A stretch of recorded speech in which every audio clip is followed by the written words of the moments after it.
فریضہ اقامت دین. اقامت دین دو لفظوں سے مرکب ہے. آپ لوگ عربی کے طالب علم ہیں, آپ لوگ جانتے ہیں کہ یہ جو اقام لفظ ہے یہ کس باب سے ہے؟ کس سے؟ نہیں, کام یقیم سے, یہ باب فعال سے. یہ باب, اس کا جو مصدر بنے گا وہ اقامہ بنے گا. تو اس میں ہم نے کسی چیز کو, یعنی کہ ہم نے کسی دوسری چیز کو قائم کرنا ہے. ایک ہوتا ہے نا جو کم لفظ آتا ہے نا, کم, کہ آپ کھڑے ہو جاؤ, تو اس میں خود ہماری ذات ہے یا سامنے والے کی ذات ہے. لیکن ادھر تین چیزیں آ جاتی ہیں. اقامہ ہوتا ہے نا فعل متعدی, اور یہ ساری چیزیں اس میں شامل ہو جاتی ہیں لفظ اقامہ کے اندر, کہ ہم نے کسی اور چیز کو قائم کرنا ہے. اقامہ مطلب کھڑا کرنا, اور یہ ہوتا ہے جسمانی چیز کے لیے. اور جب یہ کسی مانوی چیز کے لیے استعمال ہو, مطلب اگر میں کہوں کہ آپ اس چھڑی کو سیدھا کریں, اسے کھڑا کریں, آپ نے اسے قائم کرنا ہے, تو آپ اسے چھڑی کو سیدھا کھڑا کر دیں گے, یہ ہوگا چھڑی کی اقامت ہوگی. لیکن اگر یہی لفظ کسی مانوی چیز کے لیے بولا جائے, کسی روحانی یا غیر مرئی چیز کے لیے بولا جائے, جیسا کہ آپ نے عموماً سنا ہوگا اقامت الصلاۃ, صلاۃ کی اقامت کا کہا جاتا ہے, تو وہ ایک مانوی چیز ہے. آپ نماز کو کیسے کھڑا کریں گے؟ مطلب وہ کتاب پر لکھی ہوگی تو آپ اسے کھڑا کر دیں گے. اب اس سے مراد کیا ہوتا ہے؟ اس کے معنی یہ ہوتے ہیں کہ اسے اپنے ٹھیک حق کے مطابق ادا کرنا, جیسا اس کا حق بنتا ہے اسے اس طریقے سے ادا کرنا. جب بھی لفظ اقامت اپنے باب فعال کے ساتھ کسی مانوی چیز کے لیے استعمال ہوتا ہے, تو عربی میں سیاق و سباق کے ساتھ مل کر جس چیز کے بارے میں کہا جاتا ہے اسے مانوی طور پر اس کے حق کے مطابق ادا کر دینا, کھڑا کرنا یا قائم کرنا, یہ سارے کے سارے مفہوم اس میں داخل ہو جاتے ہیں. اور باقی جو لفظ ہمارے پاس دوسرا لفظ آتا ہے وہ ہے دین کا لفظ. دین کے عموماً 5 معنی بتائے جاتے ہیں. آپ کو پتا ہے کہ عربی زبان میں کچھ ایسے الفاظ بھی ہوتے ہیں کہ یک وقت وہ ایک معنی دیتے ہیں اور اس کا متضاد معنی بھی دیتے ہیں. یعنی کہ جیسے دن تو, یہ لفظ دین کے تحت میں کوئی اپنا فعل بولتا ہوں, فعل ماضی اپنا متکلم کے لیے دن تو میں کہتا ہوں کہ میں نے فلاں شخص کو دبا دیا, اور اسی طریقے سے یہی فعل میرے خود دبنے کے لیے استعمال ہو سکتا ہے کہ میں دب گیا. یہ عربی زبان کا ایسا فعل ہے کہ دونوں کے لیے استعمال ہو سکتا ہے کہ میں نے کسی کو دبا دیا یا میں بھی دب گیا. تو اس کے 4-5 معنی بنتے ہیں. اگر آپ عربی میں جا کر اسے دیکھیں, اس کا جزا اور سزا بنتا ہے, جزا اور سزا کا دن کا بنتا ہے.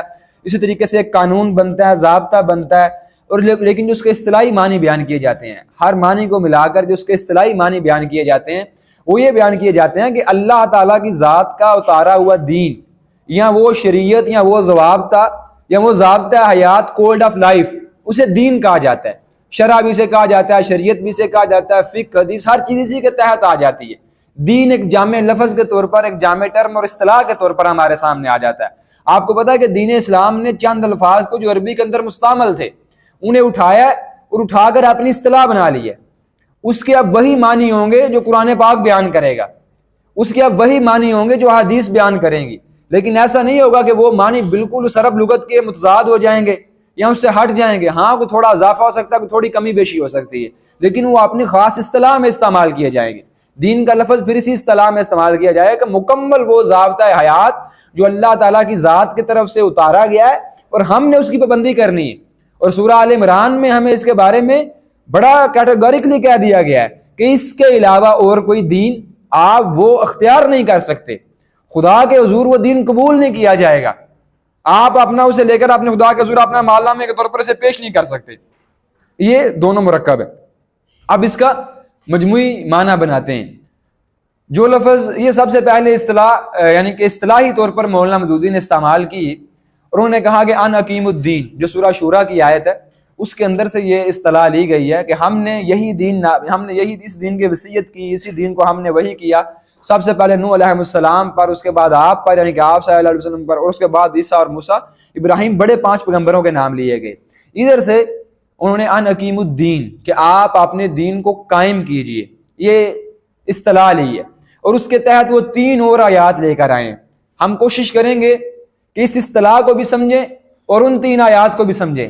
اس سے پہلے میں آپ کے سامنے ایک چیز یہ رکھ دوں کہ اس اقامت دین کے یا دین کو قائم کرنے کے معنی کے اندر 2 چیزیں بولی جاتی ہیں, 2 ترجمے کیے جاتے ہیں جو ہمارے اوائل سے رہے ہیں اردو میں. ایک ترجمہ یہ کیا جاتا ہے کہ آپ دین کو قائم رکھیں, اور دوسرا ترجمہ یہ کیا جاتا ہے کہ آپ دین کو قائم کریں اور اس کے بعد قائم رکھیں.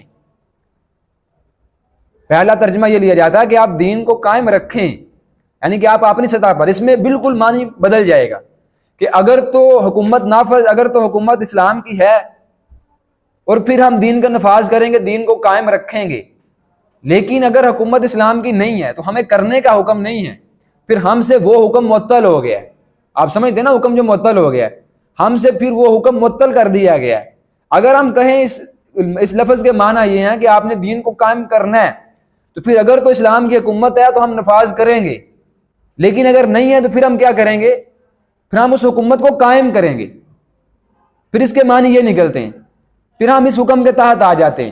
تو اس کے دو معنی لیے جاتے ہیں، ایک تو قائم رکھنا اور دوسرا قائم کرنا، لیکن جو بعد والا معنی ہے اس کے اندر یہ دونوں چیزیں آ جاتی ہیں، قائم رکھنا بھی اور قائم کرنا بھی۔ یہ بڑا وسیع معنی ہے، بڑا جامع معنی ہے، اور ٹھیک اپنے سیاق و سباق اور عربی کی لغت کے حوالے سے یہی معنی مراد لیا جاتا ہے۔ وقت نہیں، ورنہ ہم اس کی جملے کی تعریف پر بحث کر لیتے، ترکیب پر بحث کر لیتے، الفاظ کہاں پر استعمال ہوا ہم اس چیز پر بھی بحث کر لیتے۔ انشاءاللہ آگے آئندہ ان چیزوں پر بحث کی جائے گی، مسلسل اسے آگے لے کر چلیں گے، لیکن اس کے دو معنی لیے جاتے ہیں۔ میں نے دونوں معنی آپ کے سامنے رکھ لیے ہیں۔ تھوڑا اسے عقلی حوالے سے دیکھ لیتے ہیں کہ اگر پیغمبر، اتنے بڑے 5 پیغمبروں کو یہ حکم دیا جا رہا ہے، تو کیا جب ان کو حکم دیا گیا تو دین پہلے سے اللہ کی حکومت تھی، یا انہیں صرف دین کو قائم رکھنا تھا، یا ان کو حکم یہ دیا گیا تھا کہ آپ سب سے پہلے دعوت دیں، تبلیغ کریں، اور اس کے بعد پھر دین کو قائم کریں اور پھر دین کو قائم رکھیں؟ مطلب ان کو کیا حکم دیا گیا تھا کہ آپ جائیں اور پہلے سے ادھر دین لوگ جاری رکھے ہوئے ہیں، لوگ دین پر عمل کر رہے ہیں، آپ نے جا کر بس اس کے اوپر استقامت اختیار کرنی ہے، آپ نے جا کر بس اس کے اوپر مقاومت اختیار کرنی ہے؟ یا انہیں یہ حکم دیا گیا کہ آپ کو بڑی ظلمت کے اندھیروں میں بھیجا جا رہا ہے، وہ لوگ آگے شرک کے مرتکب ہیں، گناہ کے مرتکب ہیں، توحید کو بھول چکے ہیں، خدا کے نام کے ساتھ بڑی بڑی چیزیں منسوب کر چکے ہیں، الگ ہی آپ نے ایک شرک بنا چکے ہیں، کبھی خدا کے مد مقابل کوئی چیز کھڑی کر دیتے ہیں، کبھی کوئی سفارشی بنا دیتے ہیں، یعنی کہ بڑے بڑے طریقے ان لوگوں نے شرک کے قائم کر لیے ہیں۔ تو آپ جائیے، جا کر ان کی اصلاح کیجیے، انہیں تبلیغ کیجیے، ان کے عقائد کی درستگی کیجیے، عقائد کی درستگی کے بعد ان کے اعمال کو درست کیجیے، ان کی پوری زندگی کو درست کیجیے، اور پھر دین کو قائم کرنا ہوگا، یہ دین کے قائم کرنے کے مفہوم میں آ جائے گا۔ تو یقیناً پیغمبروں کو یہی حکم دیا گیا تھا، انہیں یہ حکم نہیں دیا گیا تھا کہ آپ جا کر صرف دین کو قائم رکھیں اور پہلے سے دین قائم ہے۔ یہ اقامت دین کے تحت ہمارے سامنے اس کا ایک مفہوم آ جاتا ہے کہ ہم نے دین کی اقامت کرنی ہے، اور دین کی اقامت کے معنی یہ ہیں۔ اب آ جائیے دین کے اوپر کہ ہم سے یہ کس طریقے سے مخاطب ہوتا ہے، اور کون کون سی آیات سے اس کے اندر استدلال کیا جاتا ہے، دلیل دی جاتی ہے۔ آپ لوگ جانتے ہیں کہ دین اسلام اصلاً ایک فرد کے لیے اترا ہے، دین اسلام اصلاً ایک فرد کو ہی مخاطب کرتا ہے، وہ پوری کی پوری اجتماعیت کو اصلاً مخاطب نہیں کرتا۔ اصل میں وہ ایک انسان کے دل کے اوپر اپنی حکومت قائم کرتا ہے، اس کے دل کو بدلتا ہے، اس کے وجود کو بدلتا ہے۔ دیکھیے نا، ایک انسان وہ حکمران بھی ہے، ایک انسان وہ سیاست دان بھی ہے، ایک انسان اسی حکمران کے تحت محکوم بھی ہے، کوئی آقا ہے، کوئی غلام بھی ہے، تو یہ اصلاً فرد ہی کو مخاطب کرے گا۔ لیکن اس فرد کے تحت کیا، وہ سیاسی بندہ بھی آ جائے گا، حکمران بھی آ جائے گا، پولیس والا بھی آ جائے گا، بڑے بڑے لوگ اس کے تحت آ جائیں گے، لیکن کچھ احکام یا کچھ چیزیں فرد ہی کی اہمیت کے لیے، فرد ہی کی افادیت کے لیے اجتماعیت کو بھی دی گئی ہیں، اجتماعیت کو بھی سونپی گئی ہیں۔ جس طریقے سے کچھ فرائض اسلام نے فرد کو دیے ہیں، انہی فرد کے فرائض کی بقا کے لیے، انہیں بچانے کے لیے اور اپنی دعوت کے ابلاغ کے لیے اسلام نے کچھ فرائض مسلمان امت کو بحثیت مجموعی بھی عطا کی۔ ایک تو میرا مقصد ہے، میں نے اللہ تعالیٰ کے ذات کی بات کرنی، ان کے دین کے اوپر عمل پیرا ہونا ہے، لیکن میں ایک امت بن جاتا ہوں، ہم سب لوگ اکٹھے مل جاتے ہیں، ایک معاشرہ بن جاتے ہیں، تو کیا ہمیں بھی کوئی ہدایت کی گئی ہے، یا بحثیت امت بھی ہمیں قرآن پاک نے مخاطب کیا ہے، یا کیوں کیا، اس کی کیا وجہ بنی؟ تو اس کی وجوہات پر تو انشاءاللہ ہم وقتاً بحث کرتے رہتے ہیں کہ اگر آپ نے فرد کو بچانا ہے تو آپ کو اجتماعیت بچانی پڑے گی۔ آپ نے وہ سنی ہوگی آیت کہ کونوا مع الصادقین، غالباً کونوا مع الصادقین یا کونوا مع الصالحین ہے، کہ آپ نیک لوگوں کی صحبت کو اختیار کیجیے، سچے لوگوں کی صحبت کو اختیار کیجیے۔ آپ علم سیکھنے کے لیے جاتے ہیں تو آپ کہا جاتا ہے کہ علماء کی صحبت کے بغیر آپ علم سیکھ نہیں سکیں گے۔ پھر آپ آئے روز اپنی آنکھوں کے سامنے دیکھتے ہیں کہ حکومت ہمارے ذہنوں پر کس قدر اثر انداز ہوتی ہے، یہ اجتماعیت، یہ معاشرہ ہمارے ذہنوں پر کس قدر اثر انداز ہوتا ہے، ہماری شخصیت کو بدل کر رکھ دیتا ہے، ہمیں گناہوں پر آمادہ کرتا ہے۔ تو اجتماعیت بندے پر اثر انداز ہوتی ہے، وہ فرد کو روک دیتی ہے۔ دیکھیے نا کہ میں سود کے نظام پر نہیں چلنا چاہتا، میں سود کو آگے لے کر نہیں چلنا چاہتا، میں چوری اور بے ایمانی کے معاشرے میں نہیں رہنا چاہتا، میں فحاشی کے معاشرے میں نہیں رہنا چاہتا لیکن مجھے مجبور کیا جا رہا ہے، میں سود کے معاشرے میں رہوں، میں فحاشی کے معاشرے میں رہوں، میں ایسی چیزوں میں اپنے آپ کو دھکیل دوں جو مجھے دین اسلام سے دور لے جائیں۔ تو جب تک اجتماعیت کی اصلاح نہیں ہوگی، اجتماعیت کا تزکیہ نفس نہیں ہوگا، ممکن نہیں کہ فرد کا ہو سکے۔ تو اسی لیے فرد کے تزکیہ نفس کے لیے، فرد کی اصلاح کے لیے اجتماعیت کی اصلاح کی جاتی ہے، اور اجتماعیت کو ایک ہدف دیا جاتا ہے، اسے ایک مقصد دیا جاتا ہے۔ اسی مقصد کے حوالے سے اللہ تعالیٰ کی ذات نے ہمیں قرآن پاک میں 3 جگہ پر ہمیں پکارا ہے، اور پکار کر ہمیں کہا گیا ہے کہ جس طریقے سے ایک مسلمان فرد کا مقصد ہے عبادت، ہم نے پوری امت کا بھی ایک مقصد طے کیا ہے۔ ہم اس سے پہلے انبیاء کو چنا کرتے تھے، اب ہم انبیاء کے بعد ان کی نسلوں کو یعنی کہ ان کی امتوں کو بھی چن رہے ہیں۔ آگے ہم ان کی امتوں کو چن رہے ہیں اور ان سے بہت بڑا بڑا کام لیں گے۔ پہلے بنی اسرائیل کو چنا گیا اور ان سے کام لیا گیا، جب وہ اس پر پورا نہ آ سکے تو پھر اس کی جگہ مسلمان امت کو اٹھایا گیا، مسلمان امت کی تاسیس کی گئی، اور انہیں میدان کے اندر لا کر دنیا کی امامت سونپی گئی کہ آپ کا ہم نے بطور مجموعی ایک مقصد رکھا ہے، ایک ہدف رکھا ہے۔ دیکھیے گا کہ یہی ہدف، یہی مقصد ہمیں امت بنائے گا، ہمارے درمیان کے رشتے کو طے کرے گا کہ ہمارے درمیان اصل میں رشتہ کیا ہے۔ آپ نے وہ آیات پڑھی ہوں گی جو آیت ہے سورہ مائدہ کی آیت نمبر 2 کہ آپ نے نیکی اور تقوی کے کام کے اوپر تعاون کرنا ہے، آپ نے یہ برائی اور اس گناہ کے کام کے اوپر آپ نے تعاون نہیں کرنا لوگوں کے ساتھ، آپ نے نیکی اور تقوی کے کام کے اوپر تعاون کرنا ہے۔ وہ کیوں کرنا ہے نیکی اور تقوی کے کام کے اوپر تعاون؟ وہ اسی مقصد کی وجہ سے ہے۔ اب سورہ بقرہ کے اندر آئیے تو سورہ بقرہ کے اندر آیت نمبر 143 میں بتایا گیا کہ ہم نے آپ کو امت وسط بنایا ہے، ہم نے آپ کو درمیانی امت بنایا ہے۔ اب وسط کے معنی اور مفہوم یہ بہت وسیع ہیں، آپ عدل کے اوپر قائم رہیں گے بھی، اعتدال کے اوپر قائم رہیں گے بھی، اور پوری دنیا کو رکھیں گے بھی۔ یہ اب آپ کی ذمہ داری ہے، آپ عدل کے اوپر قائم رہیں گے بھی اور پوری دنیا کو عدل کے اوپر قائم رکھیں گے بھی۔ اعتدال، عدل، دین اسلام، ان ساری چیزوں پہ ہمیں امت وسط بنایا گیا ہے، اور ہمیں کیا فریضہ سونپا گیا ہے؟ شہداء علی الناس کا، کہ ہم نے جا کر لوگوں کے اوپر شہادت علی الناس کا فریضہ سر انجام دینا ہے، لوگوں کے اوپر جا کر ہم نے گواہی دینی ہے، حق کا گواہ بننا ہے، اور اسی لیے ہم پر رسول اللہ صلی اللہ علیہ وسلم کو گواہ بنایا گیا ہے۔ اس وقت کے جو صحابہ اکرام تھے انہیں بالمشافہ مخاطب کیا گیا اس آیت کے ذریعے سے، اور ہم لوگ بالطبع اس آیت میں شامل ہو گئے، ہم بھی اسی حکم کے تحت آ گئے۔ آپ نے ایک بہت مشہور، اگر آپ نے طبیان پڑھی ہے یا علوم القرآن کی کوئی بھی چیز آپ نے پڑھی ہے تو آپ اس مسئلے کو سمجھتے ہوں گے۔ یہ عموماً ایک سوال بھی آتا ہے، آپ کا سوال بھی بتا دوں اگر آپ اس سیمسٹر میں نہیں گئے، ام ابرا بعموم اللفظ ام بخصوص السبب، کہ جو ابرا ہوتی ہے، تعبیر ہوتی ہے، وہ لفظ کے عموم سے لی جاتی ہے یا سبب سے اخذ کی جاتی ہے، تو وہ سبب کا اس میں کہیں نہ کہیں دخل ہوتا ہے، لیکن وہ لفظ کے عموم سے لی جاتی ہے۔ وجہ کیا ہے؟ وجہ یہ ہے کہ قرآن پاک کا ہر حکم کوئی نہ کوئی واقعہ بنا کر ہی اترتا ہے، کسی نہ کسی واقعے کو بنیاد بنا کر اترتا ہے۔ جیسے کہ اب آپ نے ابھی دیکھا ہوگا، کچھ لوگ کہتے ہیں کہ بھئی آپ کے بالوں کا پردہ نہیں ہے، آپ کے بال سطر میں داخل نہیں ہے، آپ کی گردن سطر میں داخل نہیں ہے، ادھر سے نیچے والا حصہ سطر میں داخل نہیں ہے۔ وہ کیا کہتے ہیں؟ وہ کہتے ہیں کہ جو احکام ملے ہیں وہ ازواج مطہرات کے احکام ہیں، وہ ہمیں حکم نہیں ملا۔ اب اندازہ کیجیے، حالانکہ ذرا سی کی بھی اگر آپ بیسک پڑھ لیں تو قرآن پاک کا ہر حکم کسی نہ کسی واقعے کو سبب بنا کر اترتا ہے، لیکن اس سے عموم یعنی کہ فقہا کا آپ اصول پڑھیں، محدث الحدیث آپ پڑھیں تو اس میں کیا ہوتا ہے کہ آپ لفظ کے عموم کو لیتے ہیں اور اس سے مسئلہ اخذ کرتے ہیں، اور اس کے اندر بڑی حکمتیں ہوتی ہیں۔ بہرحال یہ معاملہ کیا جاتا ہے۔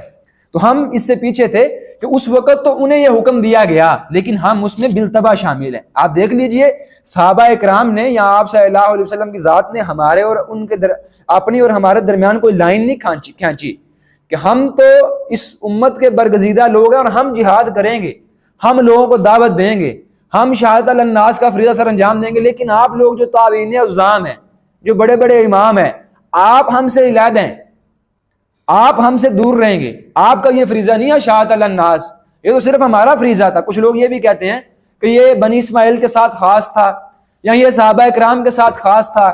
تو بھئی صحابہ ہمارا جو بنیادی عقائد ہیں الحمدللہ وہ حدیث کی کتابوں میں محفوظ پڑے ہوئے ہیں، قرآن پاک میں محفوظ پڑے ہوئے ہیں، قرآن پاک کے معنی حدیث میں محفوظ پڑے ہیں اور تواتر کے ساتھ باقاعدہ آگے نقل ہو رہے ہیں، لیکن یہ چیز ہمیں تاریخ میں کہیں نہیں ملتی۔ ایک صحابی نے کھڑے ہو کر کہہ دیا ہو کہ بھائی فلان تابعی صاحب آپ ہمارے حکم سے باہر ہیں، ہمارا درجہ تو یہ ہے کہ ہم مبعوث کیے گئے ہیں، لیکن آپ مبعوث نہیں. آپ میرے ساتھ کہاں پر جہاد کرنے جا رہے ہیں؟ آپ کا جہاد اور میرا جہاد سیم نہیں. اگر آپ نے چند بحثیں اقامت دین کے باب میں پڑھی ہوتی تو آپ کو یہ بات سمجھ آئی تھی، لیکن مجھے لگتا ہے کہ آپ نے کوئی بحث بھی نہیں پڑھی اقامت دین کے باب میں. خیر، یہ ایک بہت بڑا مسئلہ ہے. تو یہ صحابہ کرام کے ساتھ چیز خاص نہیں، ان کو حکم دیا گیا اور ہم اس میں بالتبع شامل ہیں، ہم نے بھی یہ کام کرنا ہے. اگلی آیت سورہ آل عمران کی آیت نمبر 10 آتی ہے، اس میں کہا جاتا ہے کہ جو مسلمان امت ہے اس کی باقاعدہ تاسیس کی گئی ہے. اسے کس لیے نکالا گیا؟ خرجت، اسے لوگوں کے لیے نکالا گیا ہے، مسلمانوں کے لیے نہیں نکالا گیا.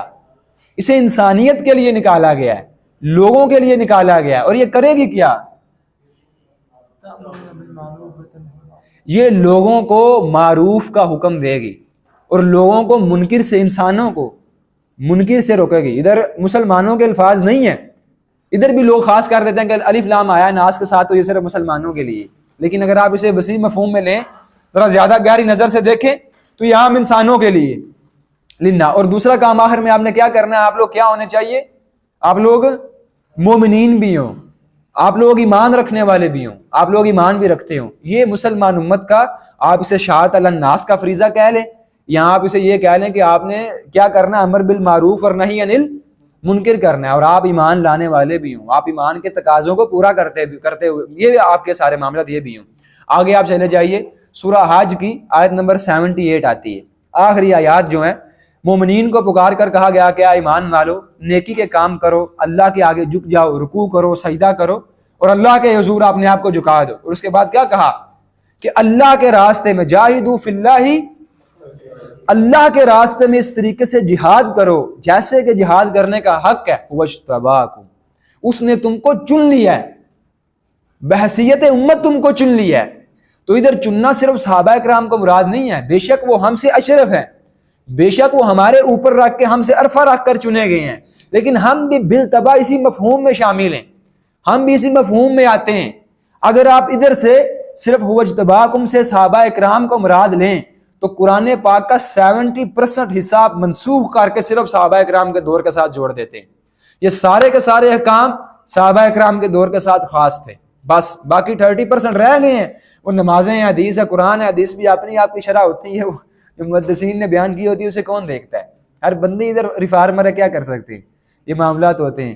تو اب کیا معاملہ ہے کہ آپ نے اس میں ہم سب لوگ چنے گئے ہیں، سب سے پہلے تو صحابہ کرام چنے گئے ہیں اور اس کے بعد بالتبع ہم لوگ سب اس میں شامل ہیں.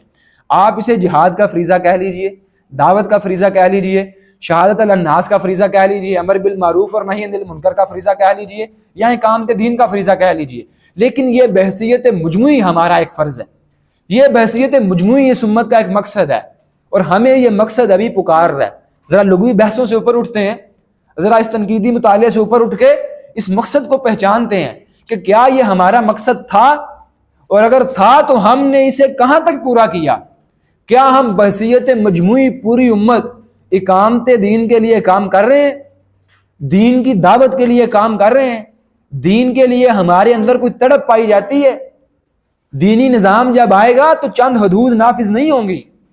دینی نظام جب آئے گا تو صرف باہر نکال کر کوڑے نہیں مارے جائیں گے، بلکہ اس کے اندر انسانوں، لوگوں کے دلوں کو اپیل کیا جائے گا، ان کے دلوں کو بدلا جائے گا. یہ نظریات جو کانسپریسی تھیوری کے ذریعے ہمارے نوجوانوں کے ذہنوں میں اڈھیلے جا رہے ہیں، ان کی روک تھام کی جائے گی. جو فحاشی سوشل میڈیا کے ذریعے سے پھیلائی جا رہی ہے، اسے روکا جائے گا. پھر بڑی چیزیں ہوں گی، پھر آپ دیکھیں گے کہ وہی زمانہ خلافت واپس لوٹ آئے گا جو ہم نے اپنے اول دور میں دیکھا.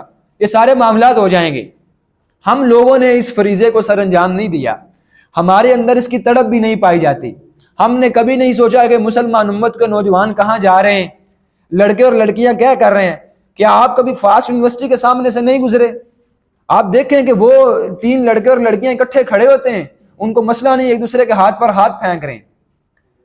ایک لڑکا دوسری لڑکی کے بال کھینچ رہا ہے، اس سے مسئلہ نہیں، وہ فرینک ہے، وہ اسے دوستی کہتے ہیں. اور ہمیں 1400 سال پرانے ملے کہتے ہیں. ہمارا دین 1400 سال پہلے کا تھا، ہمیں تو کسی چیز کی عقل نہیں ہے. وہ تو بڑے دانا لوگ ہیں، بڑے سمجھدار لوگ ہیں، تو وہ تو بڑے فرینک ہو رہے ہوتے ہیں. اور یقین مانیے آپ لوگ جانتے ہیں، اسی معاشرے کے اندر آتے ہیں، کیا زنا کو عام نہیں کیا گیا؟ زنا کو قبول کر لیا گیا ہے. آپ دیکھیے، آپ کے دوست آپ کو فخر سے بتائیں گے میں نے یہ کیا. اور عاصم کی ذات نے کیا کہا کہ ہاتھ کا زنا کیا ہے؟ بطش کے الفاظ آئے ہیں نا، ہاتھ کا زنا پکڑنا، آنکھ کا زنا دیکھنا، تو یہ پکڑا نہیں جا رہا، یہ دیکھا نہیں جا رہا۔ آپ ماں ابن قیم کی کتاب پڑھ کر دیکھیے جو آنکھ کے اوپر 40 صفحات کی لکھی ہوئی ہے کہ آنکھ کون کون سی خرابی پیدا کرتی ہے، یہ کیوں سب سے بڑا ذریعہ انسان کی فحاشی کا، گمراہی کا۔ تو اگر یہ ساری چیزیں ہو رہی ہیں تو ہم کہاں پر سوئے ہوئے ہیں؟ یا مسلمان امت کے نوجوان کیا کر رہے ہیں؟ میرے بھائیو، یہ سوال ہم پر اٹھنا چاہیے، یہ سوال ہمیں اپنی ذات پر اٹھانا چاہیے کہ ہم بھی سوشل میڈیا ہی دیکھتے رہ جائیں گے، ہم بھی چھوٹی موٹی بحثوں میں اپنا وقت گزار دیں گے؟ جو امت کا بڑا مقصد ہے، جو ہمیں اکٹھا کرتا ہے، یکجان کرتا ہے، متحد کرتا ہے، دعوت لے کر آگے بڑھنے کو کہتا ہے، کیا ایسے ہی رہے گا؟ ہم ابھی تک اللہ تعالیٰ کی ذات کے دین کے حوالے سے مرز بحث میں، ڈیفینسو پوزیشن میں، ہمیں دلائل دے کر ثابت کرنا پڑتا ہے خدا ہے کہ نہیں ہے۔ ہم کریں گے، اس سے کوئی مسئلہ نہیں ہے، لیکن میں آپ کو ایک صحیح مسلمان کے پرسپیکٹو سے یہ بات بتا رہا ہوں۔ معاذ اللہ ہمارے کو ثابت کریں کہ اللہ تعالیٰ کی ذات ہے، یہ ایسا مسئلہ نہیں ہے ہم نہ ثابت کریں، ہمارے پاس دلائل نہیں ہے، ورنہ عیسائیت تو کب ہی گھڑنے ٹیک چکی ہے، یہودیت تو کب کی اپنا بستر اٹھا کر چلی گئی ہے، اسلام ابھی بھی میدان کے اندر کھڑا ہے۔ کتنی بار لوگوں نے کتابیں لکھی کہ یہ صدی آخری صدی ہے، یہ دہائی آخری دہائی ہے، مذہب ختم ہو جائے گا، لیکن مذہب آگے ہی بڑھا ہے۔ یہ آپ پچھلی رپورٹ پڑھ کر دیکھ لیجیے، 300 یومیہ فرانس کے اندر مسلمان ہو رہے ہیں، 300 یومیہ لوگ مسلمان ہو رہے ہیں فرانس کے اندر۔ لیکن ہمیں اس فریضہ اقامت دین کے حوالے سے اپنی چیزوں کو پہچاننا چاہیے۔ میرے بھائیو، یہ باتیں اپنے ذہن میں باندھ لیجئے کہ آپ کے چند عقائد ہیں، مسلمانوں کے چند عقائد ہیں۔ جس دن ہم اپنے علم و عقائد کو بھول جائیں گے، ہم گمراہی کے راستے پر چل پڑیں گے۔ ہمارے سامنے قرآن ہے، ہمارے سامنے حدیث ہے، ہمارے سامنے صحابہ کرام کا اعمال ہے، تابعین عظام کے اعمال ہیں، اسلاف کی ہمارے سامنے کتابیں ہیں، کتب ہیں۔ ہم ایک بہت بڑی روایت رکھتے ہیں، ہم نے ان سب کو کھنگال کر اپنے عقائد کی درستگی کرنی، پورا زور اپنے عقائد کی درستگی کے اوپر دینا ہے۔ کسی بندے کو اس کی توحید میں نہ تو شک ہونا چاہیے، نہ اس کا ایمان ہی ڈولنا چاہیے، پورا واضح ہو اور وہ کہہ سکے کہ فلاں چیز شرک اور فلاں چیز بدعت ہے، اسے روک دینا چاہیے۔ کسی بندے کو آپ صلی اللہ علیہ وسلم کی نبوت کے اندر اور ختم نبوت کے اندر ادنا درجے میں بھی شک نہیں ہونا چاہیے، دلائل کلیئر ہونے چاہیے، آیتیں یاد ہونی چاہیے، دل کے اندر بسی ہوں، یہ ساری کی ساری چیزیں پتہ ہو کہ حدیث کا مقام قرآن پاک دین کے اندر کیا ہے، سنت کا مقام دین کے اندر کیا ہے، قرآن پاک سنت اور حدیث کا باہمی تعلق کیا ہے، یہ کیسے عقائد باہر نکلتے ہیں۔ یہ ہمیں لازماً، آپ علماء دین بیٹھے ہوئے ہیں، آپ طالب علم ہے دین کے، اس لیے آپ کے سامنے یہ چیزیں رکھ رہا ہوں۔ باقی عام لوگ تو ظاہری بات ہے کہ آپ کے متحد ہی ہوں گے نا، آپ تو برہمن ہیں اسلام کے تو باقی لوگ تو آپ کے متحد ہی ہوں گے۔ خیر، ہم نے ان چیزوں کو اپنے سامنے رکھنا ہے، اپنی ضروریات کو پہچاننا ہے۔ اقامت دین مسلمان امت کے ہر بندے پر فرض ہے، بحیثیت مجموعی فرض ہے۔ اگر کوئی غریب بندہ ہے تو اپنی سطح پر کرے گا، اگر کوئی امیر بندہ ہے اپنی سطح پر کرے گا، عالم اپنی سطح پر کرے گا، عام بندہ اپنی سطح پر کرے گا، لیکن ہر بندہ اسی کی تڑپ میں اپنے آپ کو لگائے گا اور آگے لے کر چلے گا۔ باقی ایک ضمناً چھوٹا سوال ایڈریس کر کے بات کو ختم کرتے ہیں، پھر آپ اپنے سوالات کر لیجئے گا۔ چھوٹا سا وہ یہ ہے کہ عموماً ایک لوگ سوال کرتے ہیں، ہم کہتے ہیں کہ یار اسرائیل یا اس طریقے سے ہمارے اوپر ایک ورڈ آرڈر کو نازل کرنا چاہتا ہے، امریکہ ہمارے اوپر ایک ورڈ آرڈر کو نازل کرنا چاہتا ہے، تو اس میں کیا برا ہے؟ ہم بھی تو ایک ورڈ آرڈر رکھتے ہیں، ہم بھی تو لوگوں کے اوپر تھوپنا چاہتے ہیں، لیکن مسئلہ یہ ہے کہ ہمیں موقع نہیں مل رہا۔ تو ان حضرات سے دست بستہ گزارش ہے، بھائی ہمارا ورڈ آرڈر پڑھ کے دیکھ لیجیے اور ان کا ورڈ آرڈر پڑھ کے دیکھ لیجیے۔ ان کا ورڈ آرڈر ان کی عقلوں کا بنایا ہوا، ان کی تہذیبوں کا بنایا ہوا، ان کی روایات کا بنایا ہوا۔ ہمارا ورڈ آرڈر اللہ تعالیٰ کی ذات کا اتارا ہوا، محمد رسول اللہ صلی اللہ علیہ وسلم کا پہنچایا ہوا، صحابہ اکرام کا محفوظ کیا ہوا۔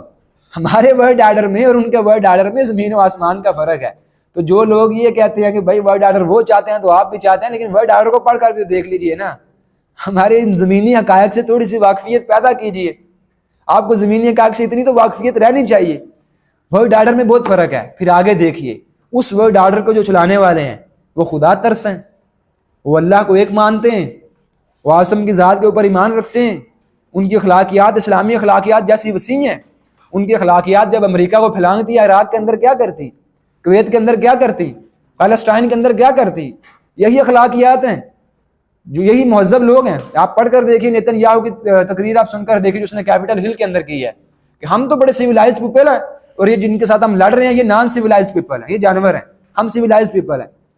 تو کیا ان کی اخلاقیات اسلام کی اخلاقیات ہے؟ ادھر دیکھیے، اسلام کہتا ہے کہ اس کو چلانے والے خدا ترس لوگ ہوں گے، وہ اللہ سے ڈرنے والے، اللہ کے تقوی والے، اللہ کی خشیت والے، اور اس کے بعد وہ صالح ہوں گے، صلاحیت والے ہوں گے، یہ ساری کی ساری چیزیں ہوں گی۔ اب اگر آپ کا کوئی سوال ہے تو آپ سوال کر سکتے ہیں، باقی یہ کام دین کا تصور تھا اور ہمیں اس کے اوپر توجہ دینی چاہیے، پڑھنا چاہیے اور اسے لے کر آگے چلنا چاہیے۔ صدق اللہ العظیم، جزاکم اللہ خیر۔